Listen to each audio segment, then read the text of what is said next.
Bueno, pues muchísimas gracias, María Fernanda, es un placer estar con todos ustedes, me da muchísimo gusto y bueno, pues como ya dijo María Fernanda, mi pasión es la astrofísica y bueno, no puedo menos que mostrarles la galaxia del sombrero, que es una galaxia espiral, se ve perfectamente el disco de la galaxia y la parte oscura no es ausencia de estrellas, sino simplemente gas y polvo frío que absorbe la luz de las estrellas y que marca muy claramente dónde está el plano de la galaxia. Es una galaxia muy bella, bien conocida, es un prototipo de galaxia espiral y está vista casi de canto.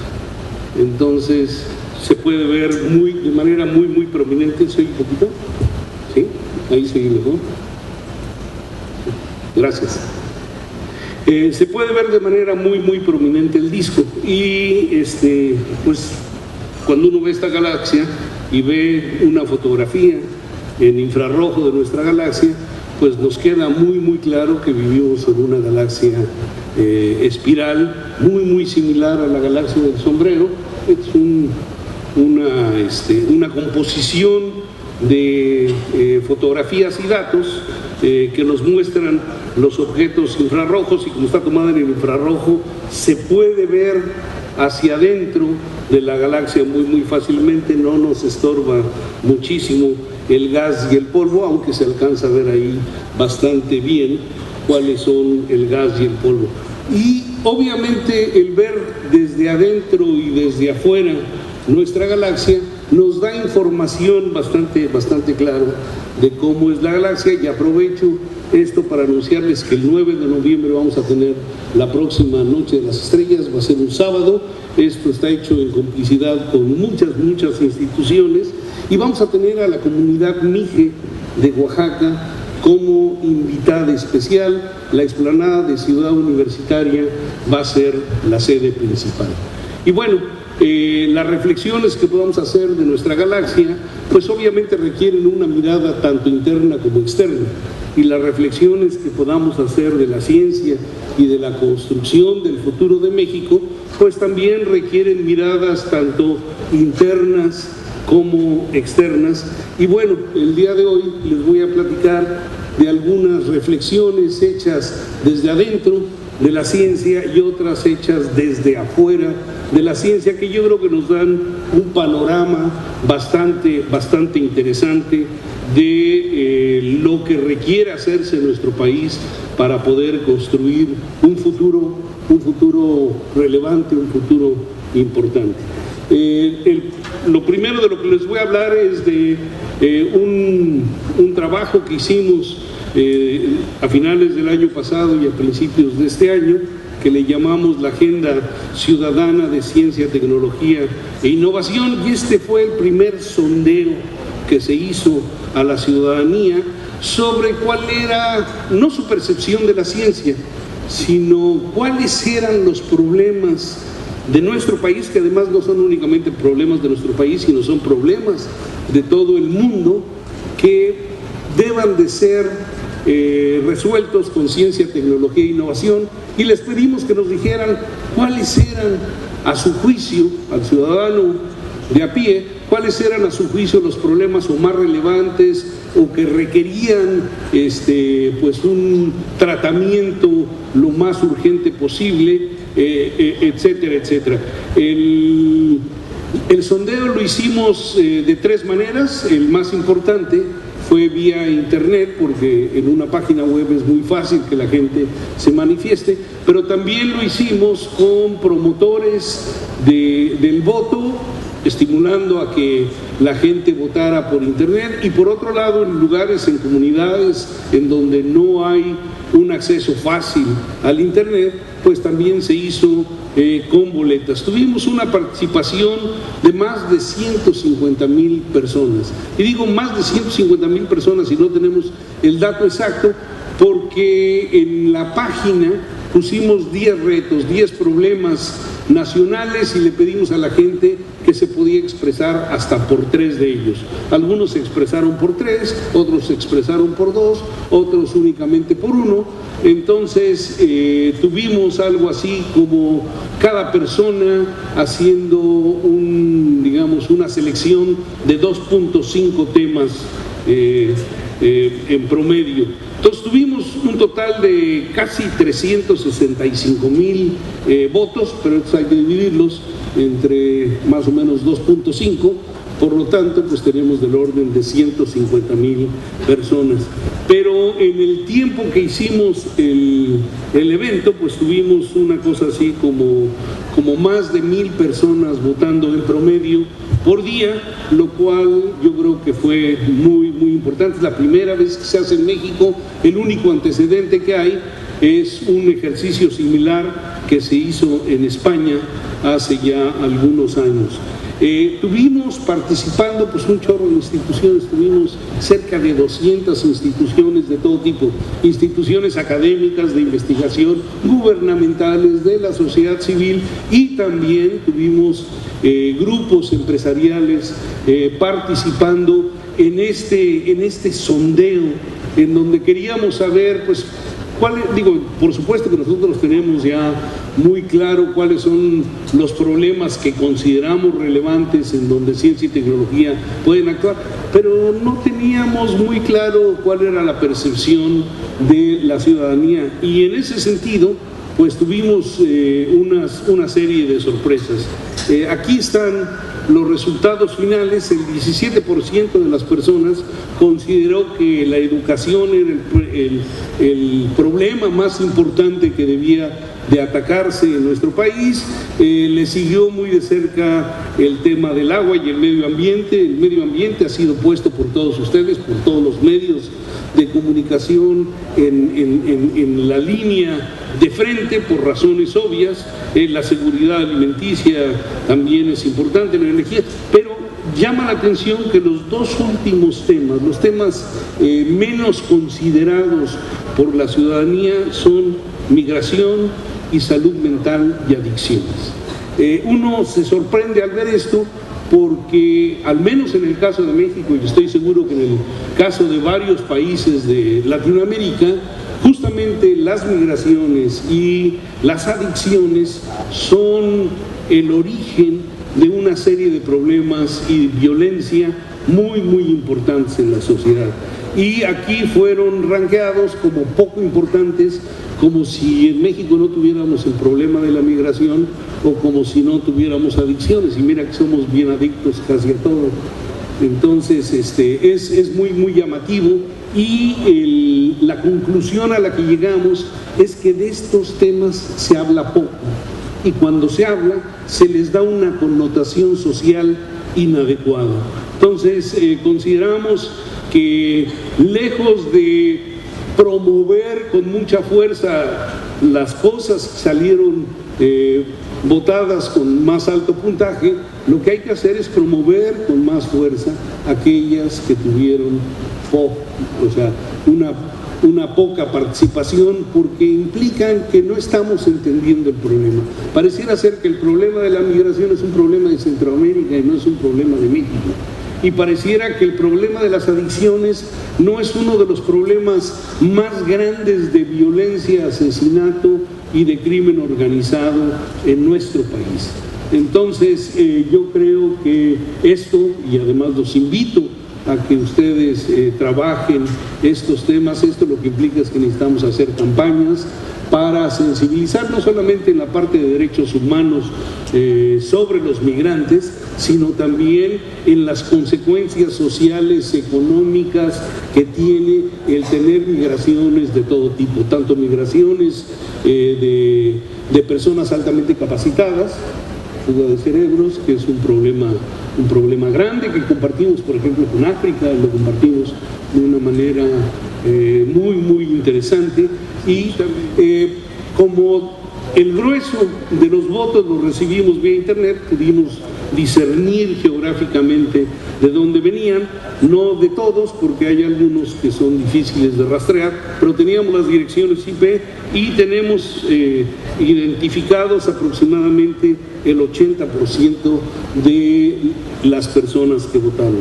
Y bueno, de las formas de votar, como pueden ver ustedes, el grueso va un poquito más del 50% vino del sitio web, pero tuvimos también una participación de aproximadamente un 13% recopilados en boletas y un 35-36% recopilados por los promotores. ¿Quiénes fueron los promotores?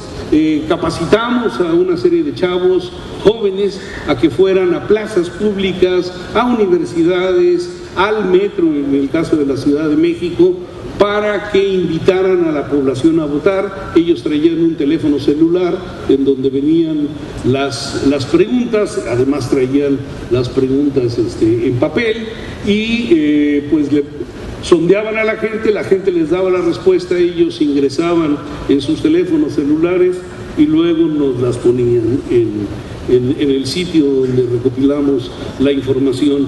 Aproximadamente la mitad de los que votaron eran hombres y la mitad mujeres, un pequeño déficit en el caso de mujeres, pero pues están muy parejos, como pueden ver ustedes ahí, y el rango de edades también es interesante. Votaron, digamos, el grueso de la votación vino entre los 18 y los 50 años. Ahí está el grueso de las personas que votaron, o sea, fue gente joven, gente de la tercera edad como yo, pues votaron muy poquititos, y jóvenes muy pequeños también votaron muy aquí está digamos, los votos que vinieron por entidad federativa aquí en México, y bueno, pues obviamente la concentración más alta está en el Distrito Federal, pero llama la atención, por ejemplo, que el cuarto lugar sea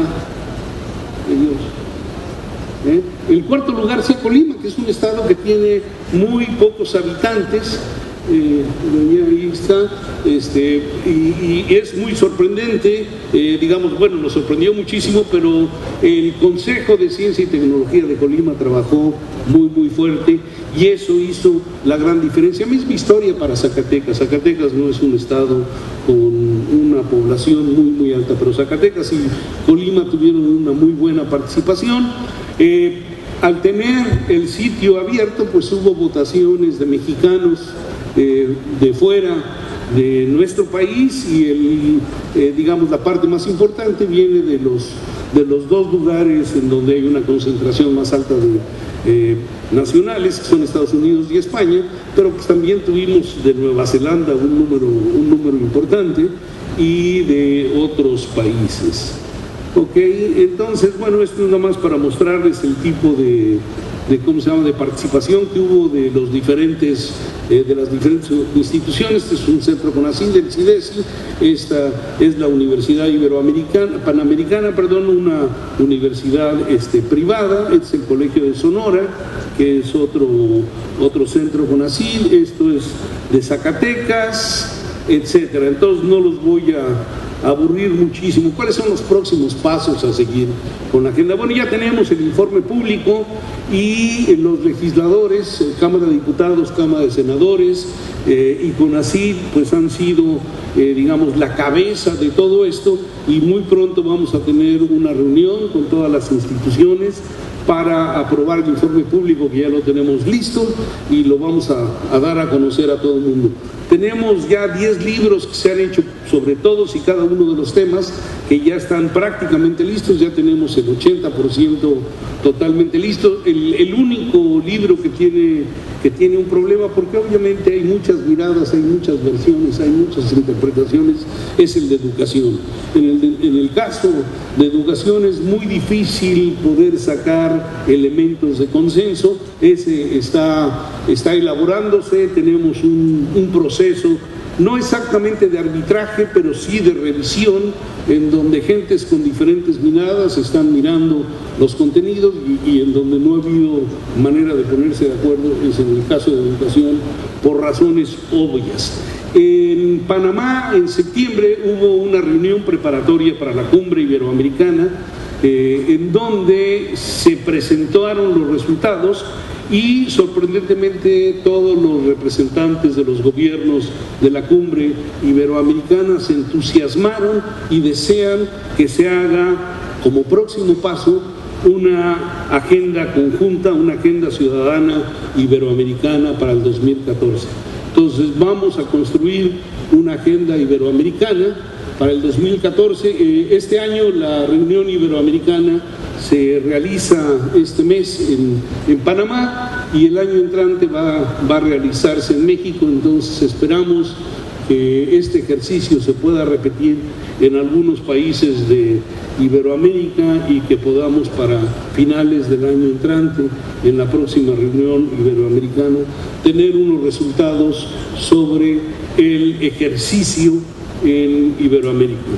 El otro proyecto del cual les quiero hablar, entonces ahí lo que tenemos es la mirada externa del ciudadano sobre la relevancia de los problemas. Pero hay otra mirada que es una mirada de adentro hacia adentro, casi psicoanalítica, un estudio de lo que tiene que hacerse en ciencia en México. Entonces, entre CONACYT, el Consejo Consultivo de Ciencias de la Presidencia y la Academia Mexicana de Ciencias, hicimos un proyecto tripartita que le llamamos ¿Hacia dónde va la ciencia en México? Y ese fue el título que le pusieron a esta charla. Y la idea es generar mesas de discusión entre expertos para que en cada mesa haya propuestas de hacia dónde debe de moverse cada una de las áreas que tenemos del conocimiento.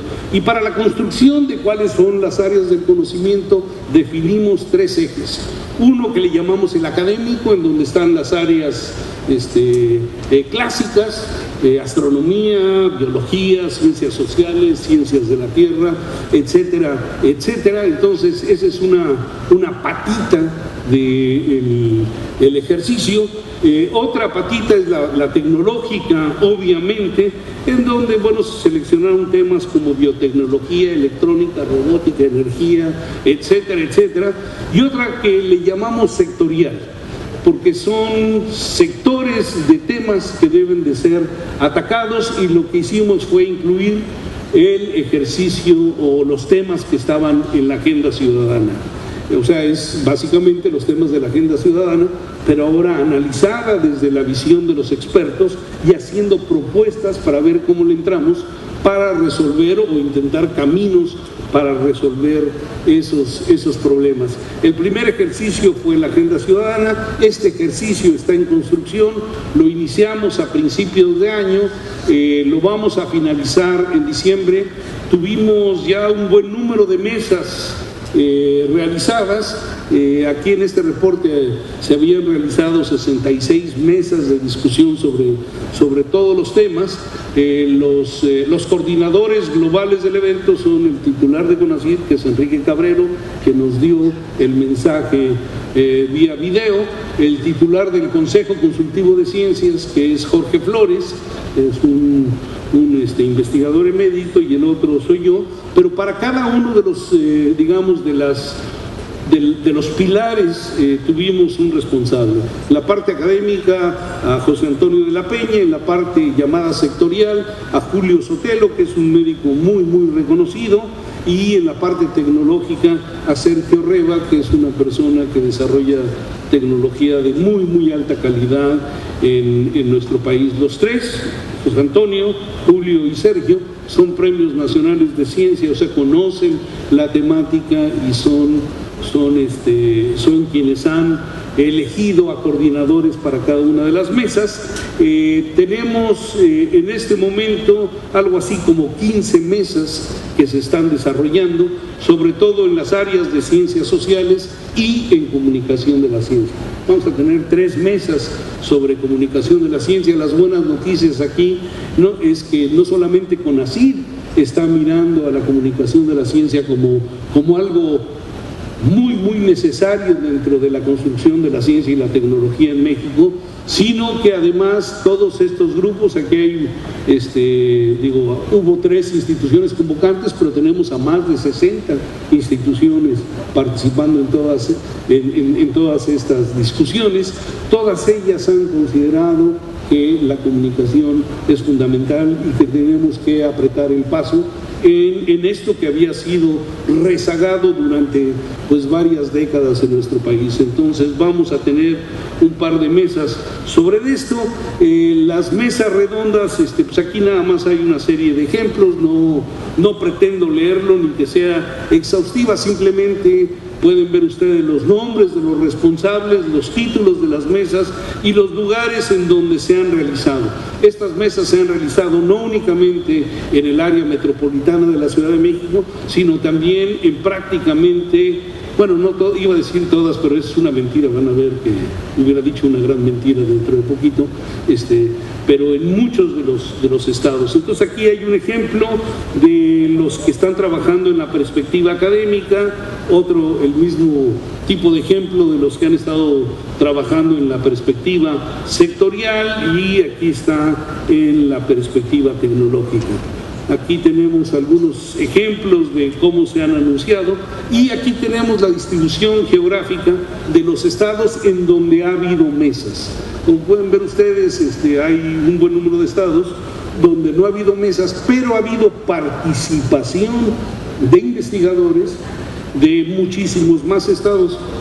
Aquí tenemos la distribución geográfica de las personas que han trabajado como ponentes en las mesas. Y bueno, pues salvo algunas ausencias como Tamaulipas, Coahuila, Oaxaca, el resto de los estados ha participado unos porcentajes en donde se han realizado las mesas redondas en muchas instituciones, centros conocidos, universidades públicas, institutos de salud, y aquí hay algunas fotitos del trabajo que se ha venido haciendo. Ahora, de todas esas mesas han salido más de 100 propuestas. Tenemos un buen número de propuestas, algunas muy bien pensadas, bien estructuradas, otras ocurrencias del momento, pero son propuestas, y hemos estado trabajando en tratar de quitar la paja de lo valioso. Hay en todo, aquí como pueden ver, desde el sector aeroespacial, biotecnología, por supuesto con la astronomía, que es lo más importante que hay en el universo, migración, minería, etcétera, etcétera. Entonces hay propuestas en prácticamente todas las áreas, hay propuestas en salud mental y adicciones, lo cual es muy importante, y estamos tratando de hacer una organización y jerarquización de todas estas propuestas. Como les dije, hay de chicha y de limonada, perdón para los que no son mexicanos, esto quiere decir que hay de todo, como en botica, hay buenas propuestas bien pensadas y otras que al fragor de la discusión, sería padrísimo hacer esto, pero bueno, esas propuestas hay que darles menos peso, pero no hay que tirarlas a la basura, porque de todas maneras son propuestas que pueden tener futuro. Entonces estamos trabajando en la selección, en la organización de las propuestas, no solamente por tema, sino también por cuáles podrían ser más relevantes y cuáles podrían ser más viables de hacer en el tiempo corto. Entonces estamos tratando de seleccionarlas por tema y seleccionarlas también a corto, mediano y largo plazo. Y hay propuestas de todo, desde creación de nuevos institutos y centros, creación de nuevas carreras, creación de posgrados, posgrados híbridos, centros de comunicación de la ciencia en diferentes estados, fortalecer algunos de los proyectos de comunicación que ya se tienen. También hay que hacer, una distribución geográfica de dónde se requiere qué, dónde es más importante. Entonces hay un trabajo de selección muy difícil, muy complicado, y este trabajo lo estamos haciendo con más de 66 instituciones, estamos estudiando la viabilidad, y además, obviamente, cuando uno empieza a hacer, esta estructuración se da cuenta de grandes vacíos que hay por la misma selección que tuvimos de las mesas. Hay vacíos grandes y esos vacíos hay que llenarlos, obviamente. Hay que ver qué propuestas hay en el país sobre temas, sobre todo, por ejemplo, educativos. Hay muchísimas cosas en educación, observatorios de derechos humanos, o sea, hay toda una amplísima variedad, tanto en ciencias sociales y humanidades como en la parte de ciencias naturales y ciencias exactas. Entonces, bueno, tenemos un magnífico reto, que es poner en perspectiva esto. Y las buenas noticias para todos ustedes es que la comunicación de la ciencia está incluida entre estas temáticas y están incluidas en los rubros que tienen bastante alta prioridad. Entonces se está mirando a la ciencia no únicamente como la pura construcción del conocimiento, sino también su transmisión, su traslación hacia la sociedad y la apropiación de este conocimiento hacia la sociedad. Entonces, el construir todos estos ejercicios y el poner, digamos, en perspectiva prioridades y jerarquizaciones, ustedes pueden preguntarme, ¿para qué? O sea, ¿de qué sirve un ejercicio de este tipo? Bueno, sirve de mucho porque ante el cambio, el viraje que hemos tenido en el último año, yo creo que es muy importante resaltar un viraje que se ha dado en México. Por un lado, cada vez que aparecía una nueva administración pública, todos los institutos y centros dedicados a ciencia y tecnología hacían su ejercicio.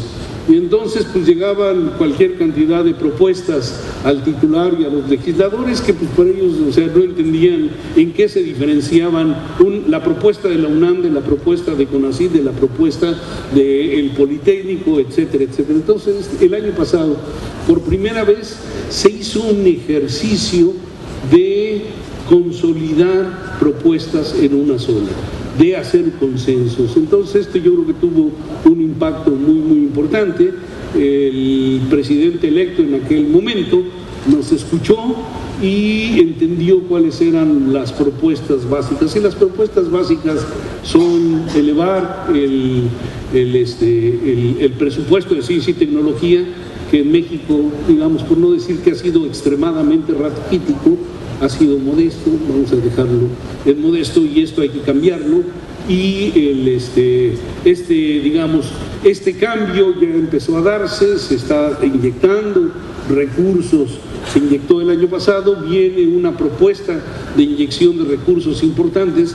Entonces, pues esos recursos no hay que distribuirlos de manera alegre en todos los sectores, sino más bien hay que tratar de saber cuáles son aquellos sectores en donde se necesita la inyección de recursos. Y estos ejercicios van justamente en esa dirección.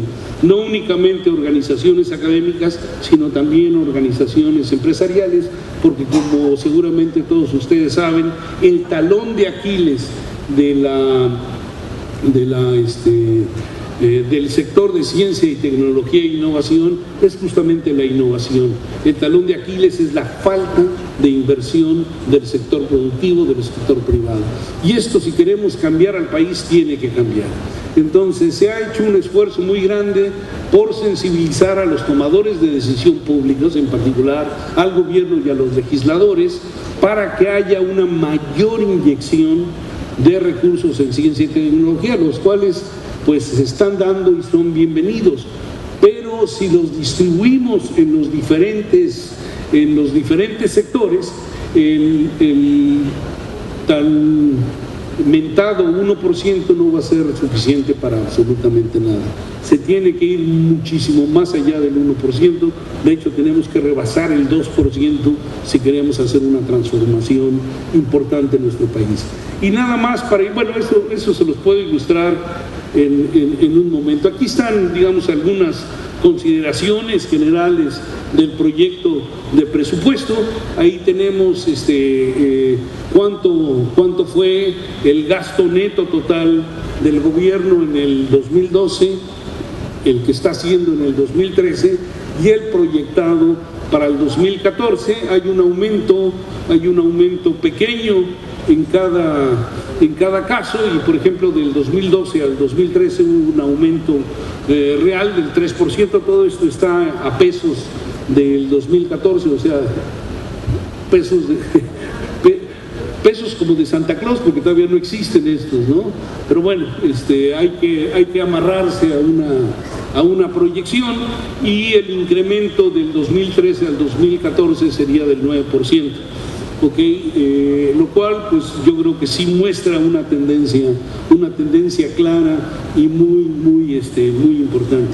En el tercer renglón tenemos el gasto en CONACYT, y ustedes pueden ver que en el caso de CONACYT los presupuestos pues están aumentando, la propuesta es aumentarlo de una manera muy sustancial, de prácticamente el 20%. Y hay dos líneas, y nada más déjenme rápidamente explicarles la diferencia entre una y otra. Uno dice recursos fiscales, el tercer renglón, y el otro dice recursos fiscales y recursos propios. Y hay una pequeña diferencia, y por ejemplo el incremento real para el 2013 sería del 19% y no del 20% cuando se toman los recursos propios. Los centros CONACYT, que son 27, ¿o cuántos son? 27, ¿verdad? Los centros CONACYT, muchos de ellos ya tienen una vinculación con el sector productivo, están vendiendo productos, están realizando productos o están realizando proyectos con estados, con paraestatales, con empresas privadas, etcétera, etcétera, y se están haciendo de recursos propios. Entonces, cuando uno añade el recurso que ellos están generando, que no son nada despreciables, están generando cerca de 3,000 millones de pesos. O sea, yo creo que es importante que se sepa que los centros de investigación que tienen, no solamente CONACYT, sino las universidades, están haciendo un esfuerzo por vincularse con el sector productivo, lo cual no es fácil, Algunos son más exitosos que otros, pero digamos, dentro de todo esto, los centros CONACYT están generando cerca de 3,000 millones de pesos, lo cual espero que lo vean como no buenas, sino muy buenas noticias. Aquí tenemos los crecimientos del presupuesto para ciencia, tecnología e innovación, y como pueden ver, la proyección para el 2014, o la propuesta para el 2014, son casi 82,000 millones de pesos. Cuando ustedes ven el presupuesto en el 2011, que fue de 54,000, se pueden dar cuenta del aumento tan notorio que hay, o el aumento esperado tan notorio que hay para el presupuesto de ciencia y tecnología, y por eso yo creo que es muy importante, y por eso estamos trabajando, haciendo la selección de de proyectos para poderle dar al gobierno federal y a la sociedad pues una serie de proyectos que sean transformadores y que tengan, insisto, una muy alta viabilidad de ser exitosos. Aquí pueden ver ustedes, dentro de la proyección de presupuesto para este año y los presupuestos en los años anteriores, cómo está distribuido el recurso por sectores, por secretarías de Estado, en donde pues obviamente hay muchas secretarías de Estado que están haciendo investigación, y que están haciendo investigación seria.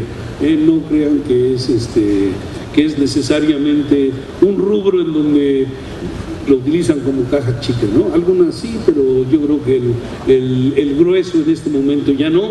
Y por ejemplo, vean ustedes, salud pasó del 2012 al 2013, o sea, este año, Salud pasó de 1.961 millones de pesos a 6.351 millones de pesos. Se le dio un incremento de más del 200% este año. ¿Ok? Entonces, salud fue uno de los ganones en el presupuesto del año pasado, y este año tiene un recorte pequeño de algo así como el 9%, no, el punto 2%. Hay personas que se han sorprendido de que, bueno, sabiendo que hay contingencias en salud todos los años, porque se le recorta el presupuesto. Bueno, se le recortó un poco porque tuvo un aumento muy importante el año pasado, y hay que darle aumento a otros lados. Bueno, ahí pueden ver ustedes el caso de CONACYT, que es uno de los casos que a nosotros en particular nos interesa, pero la Semarnat hace trabajo de investigación importante en biología, en ecología, educación pública, pues está financiando investigación en universidades, etcétera, etcétera. Ok, bueno, entonces aquí está la evolución del presupuesto de CONACYT para que lo puedan ver del 2006 para acá. Ha habido momentos en donde ha habido incrementos importantes. Por ejemplo, en el 2009 hubo un buen incremento, pero de ahí se estancó y ha tenido tuvo poco crecimiento hasta el 2012, en donde vuelve a tener un crecimiento importante en el 2013 y en el 2014. Aquí está más o menos desglosado cómo invertiría CONACYT sus recursos. Como pueden ver, hay una cantidad muy importante de dinero enfocada a becas de posgrado. ¿Por qué en becas de posgrado? El ejército de investigadores en nuestro país tiene pues gente de primera, tiene generales extraordinarios, estrategas extraordinarios, pero son poquititos. Nuestro país tiene una deficiencia, y yo creo que esto es cierto para el grueso de los países en la región. Tenemos una deficiencia de entre un factor 5 y un factor 10. Necesitamos incrementar a nuestros expertos en todas las áreas, tanto de ciencia como de tecnología, en un factor entre 5 y 10. Entonces, pues tenemos que tener una política muy agresiva de posgrado para poder remontar el rezago que hay. Seguramente ustedes conocen bien algunos de los números. México está produciendo pues alrededor de 2.000 doctores al año. Brasil está produciendo alrededor de 10.000 doctores al año. Estados Unidos está produciendo alrededor de 50.000 doctores al año.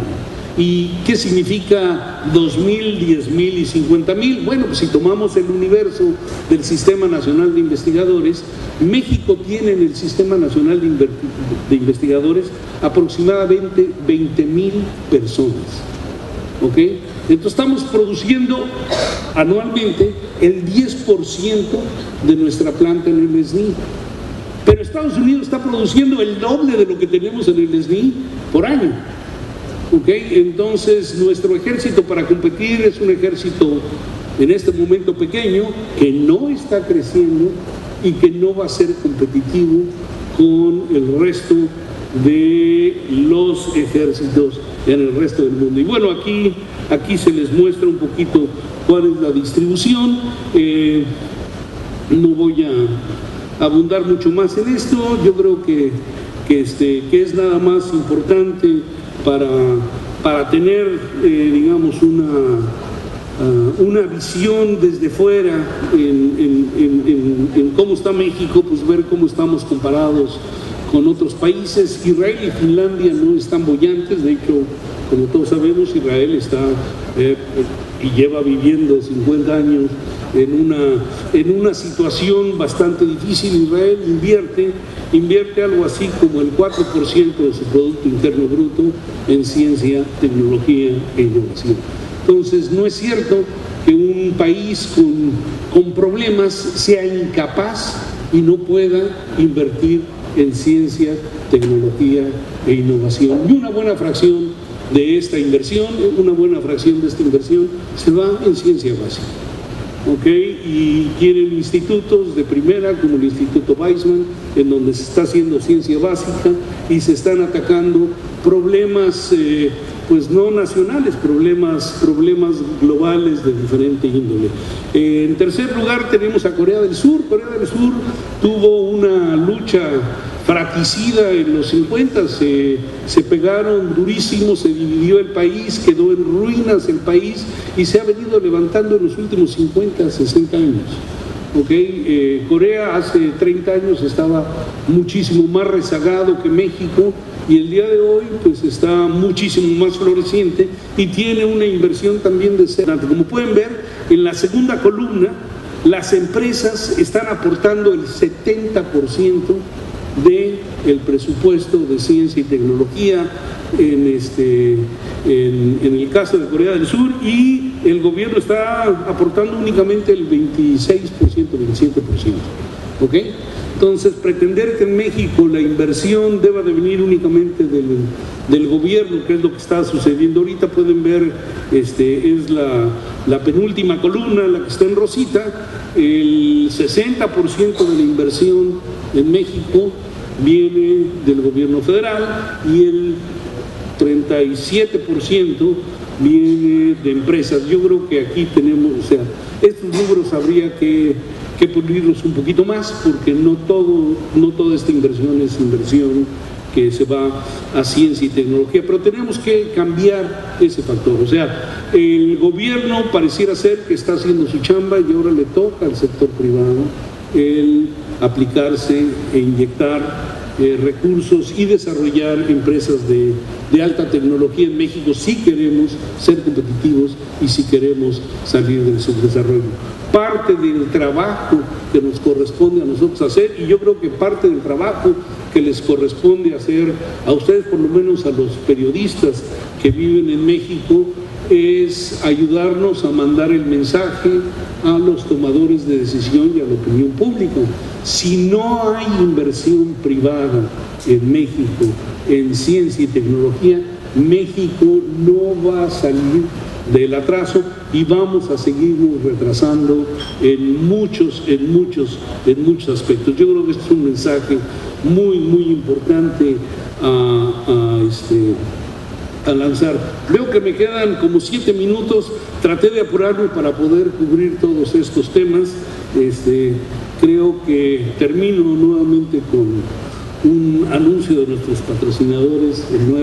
El 9 de noviembre vamos a tener la Noche de las Estrellas, está dedicada al agua. La comunidad Mije de Oaxaca va a ser nuestro invitado especial.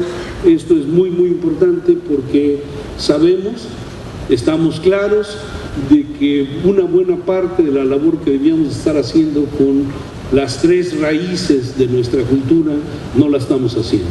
Y entonces tenemos que poner atención a la parte de las culturas originarias de nuestro país, pero también a las raíces negras de nuestro país.